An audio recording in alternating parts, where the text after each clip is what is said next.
It's midday or it's even evening, so you've got all this nervous energy of all the stuff you're doing and the weekend coming and all that shit. So go ahead and let it move through your body. You can sway back and forth. You can sit up nice and tall, wiggle your fingers, your toes, move your spine if that would feel good, all the way from your neck down into your thoracic, down into the lumbar, down into the coccyx, all your vertebrae, just moving. And then when you're ready, find yourself in some stillness. And I want you to allow it to settle into your chair slowly but surely, as if you could almost feel gravity being slowly turned up like a knob. And so maybe it starts at 10%, and you can feel your weight just barely sinking into your seat, your arms falling a little bit heavier on your armrest or by your side. Now we're going to crank that dial up to 20 or 25%, almost as if you can feel the lightest bit of pressure on the crown of your head. And it's going to start to push down, so your ears start to drop, your jaw starts to drop, your neck relaxes, your shoulders lower, your entire body just sinking a little bit deeper. And any of the tension that you're carrying in your body, in your muscles, in your neck, slowly succumbs to that gravity. Now we're going to turn it up a little bit more, 30, 35, 40, 45%. Almost starting to feel like there's a little bit of a weight on your chest pressing you back into your chair. So pushing down on your legs, pushing back against the chair, you feel your weight sinking deeper, deeper, 50%, 60%. 70%. Now I almost want you to feel like stillness is no longer even a choice. You're being held like a big weighted gravity blanket is lying on top of you, sinking down slowly, further, deeper. Cranking the dial one final time, 80, 90,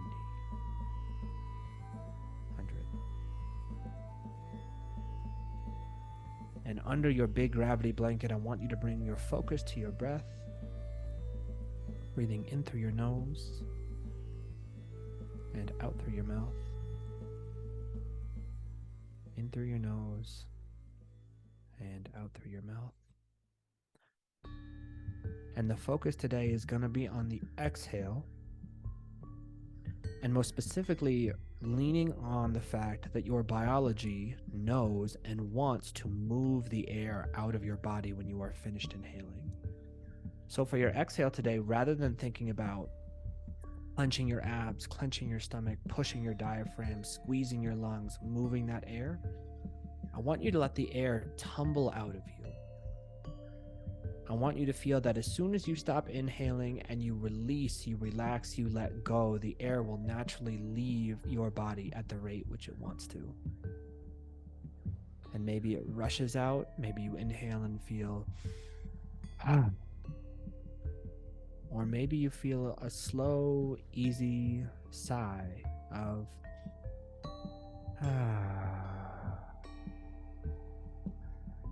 Neither is right or wrong. So my inquiry for you is, which version feels best? Which version really feels like letting go, like surrender, like peace?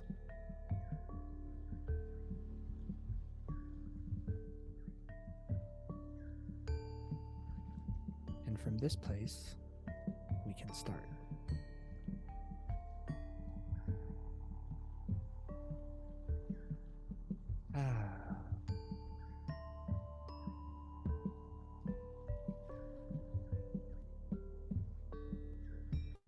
Ironically, the notion of surrender brings up the idea of effort.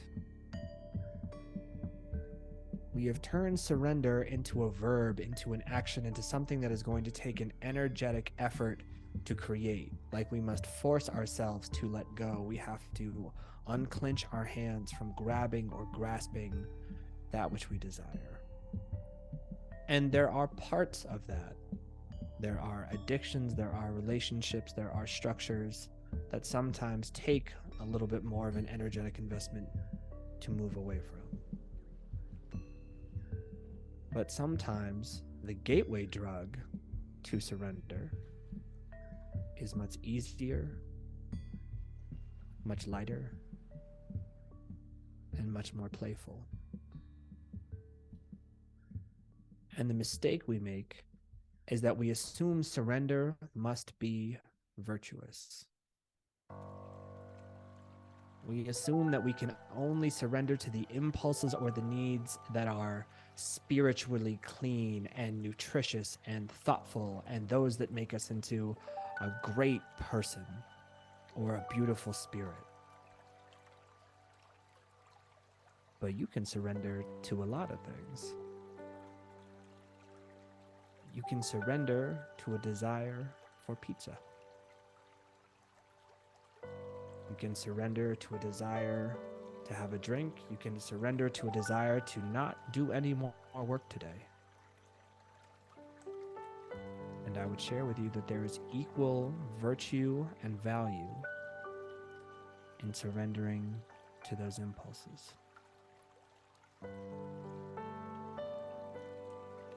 And the reason is that your surrender to those impulses is what helps you to know, to understand, to see the truth in the fact that you have freedom.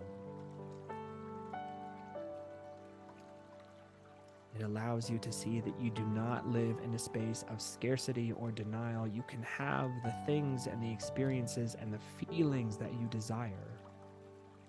They are available to you. And the funniest thing happens is that once you start to allow yourself to have the things that you desire, your relationship to them changes because they are no longer forbidden. It is no longer breaking a rule or being subversive to give yourself something that you crave. It does not make you a bad person. It does not make you weak. It does not compromise your character or your values. And so rather than surrendering to virtue, rather than surrendering to this pursuit of perfection or greatness, or again, spiritual cleanliness, can you surrender to the spark of your soul? No matter how big or small, or important, or silly that might be.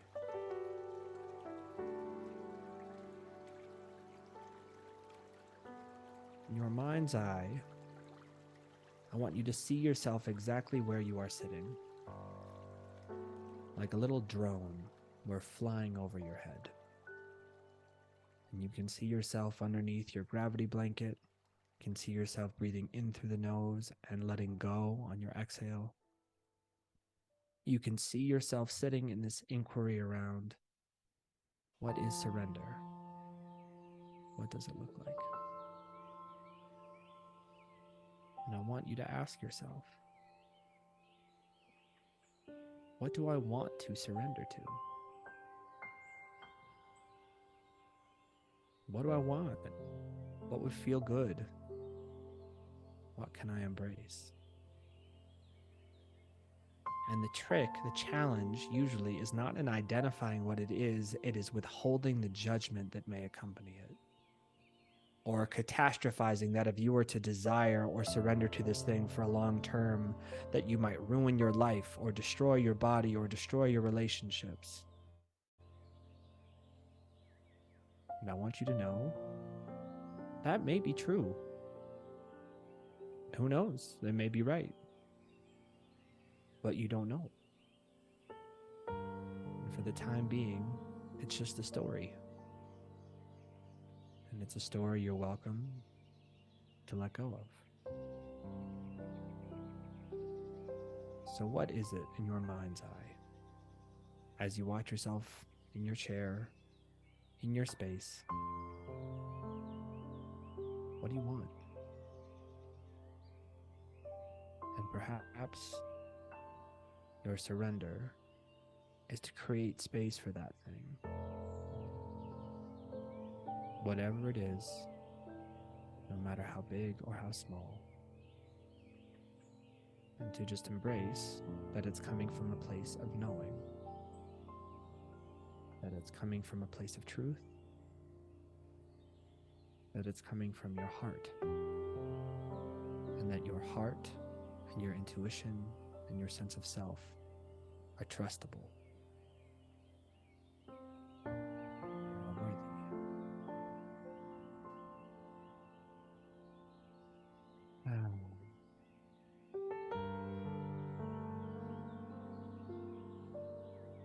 Now, one last thing.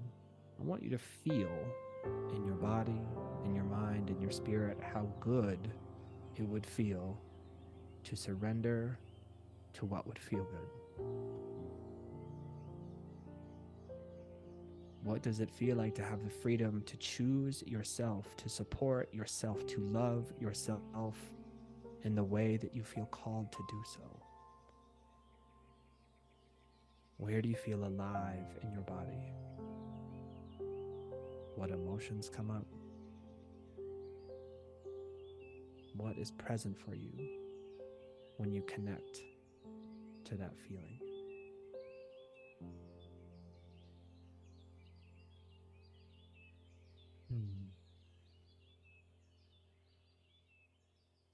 We'll close with a few breaths together. As always, I encourage you to really, really let go and surrender with your exhale for these next few breaths, growing and getting a little bit louder with each one. So together, let's inhale, inhale, inhale, inhale, inhale, breathe in, and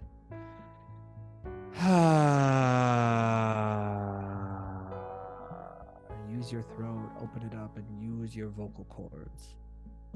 One more time, let's breathe in. Breathe in, filling your lungs, your chest, your belly, breathing deep into your body, all the way down to your toes and your fingertips. Breathe in. And a little louder this time. I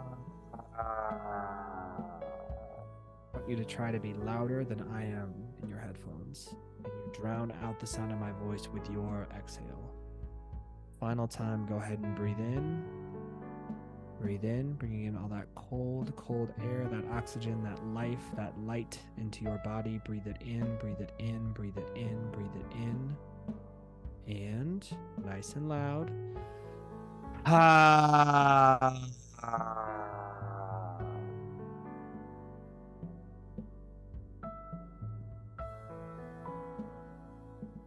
And slowly but surely you can start to bring some of that movement, some of that energy back into your body. Roll your wrists, your ankles, your neck.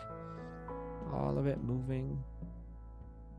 Feeling that gravity blanket shake its way off, turning that dial back 70, 60, 50, 40, 30, 20, 10, 5. No weight on you at all. And when you're ready, you can go ahead and blink your eyes open. Come on back to your space.